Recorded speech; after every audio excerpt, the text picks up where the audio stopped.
Hello and welcome to Fatboss Bitesize. Today we're going to be taking a bite out of the Moron 5-man dungeon on Mythic. This video is going to assume that you know the basics of 5-man dungeons like not standing in fire, try and stun adds, and like dispel debuffs, that kind of thing. So let's get straight into it and cover the key trash abilities as well as all of the bosses that you will find in Moron on Mythic difficulties and below. Now on the trash towards the first boss, melee DPS should look out for the barbed spear from the Sea Curse Slavers. When this cast comes in, if you move out of melee range briefly, you can avoid taking the dot. On top of this, everyone should avoid the Soul Keeper's Defiant Strike, as it will be charging into a random direction and then doing AoE at the end. Just sidestep out of the way to avoid taking the damage. Now the first boss is Moron. Tank, use active mitigation for the Dark Slash, and everyone needs to move out of the circle that spawns around the boss when he casts Screams of the Dead to avoid getting feared. On top of this, everyone needs to avoid the purple circles spinning around the boss, and make sure that you do not get knocked back into them by the Winds of Northrend cast. When the adds spawn, group up underneath the boss to help group them up and AoE them down as soon as possible.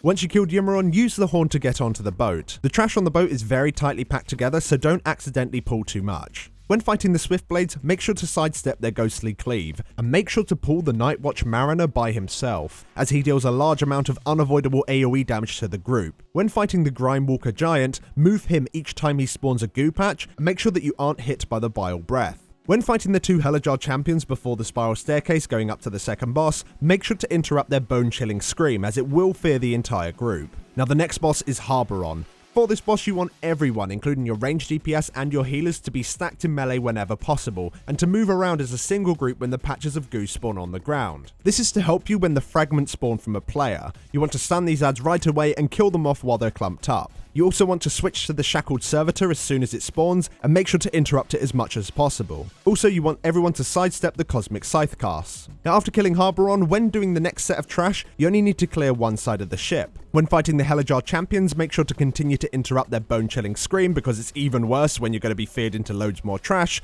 and you also need to interrupt the Mistmenders and Mistcaller's abilities such as Surging Waters and Whirlpool of Souls, as both casts are very strong and can slow you down a lot. When dealing with the Skajal mini-boss, with Skajal, I get Skajal, you know, the fella with the hat, be stacked up in melee to help group the adds up. Also, move out of the Give No Quarter Ghostly Cleave ability and interrupt the Debilitating Shout to stop the damage taken debuff from being applied to the entire group. After you killed him, jump down into the front of the boat to fight the last boss, Helya. During the first phase, tank, you need to make sure you're in melee range of all the Destructor Tentacles, and all DPS should be killing these ones off before the Grasping Tentacles around the sides. Healer, you need to dispel the debuff that's randomly put on players, and make sure that the player moves from the circle that appears after you dispel the debuff. Everyone, you need to beware of the Brackwater Barrage cast from the boss. This would do a ton of damage to you if you're caught out. You can tell which side of the boat is going to be coated in this horrible goo by actually looking up at Helya while she's casting it and seeing which hand she's casting with. Now when phase 2 starts, you want to Bloodlust and use all of your offensive cooldowns. Healers, you want to continue dispelling that debuff which spawns the circle underneath players, but everyone wants to try and move out of the Corrupted Bellow. You can tell where this is going to be by looking at which direction Helya is facing when she's going to start vomiting on you. Make sure to also interrupt her Torrent cast, and make sure you move out of the little blue swirly circles as much as possible. Just don't fall into the holes in the floor, otherwise you're going to get stunned. Occasionally Helya will disappear for a little while, just dance around until she comes back.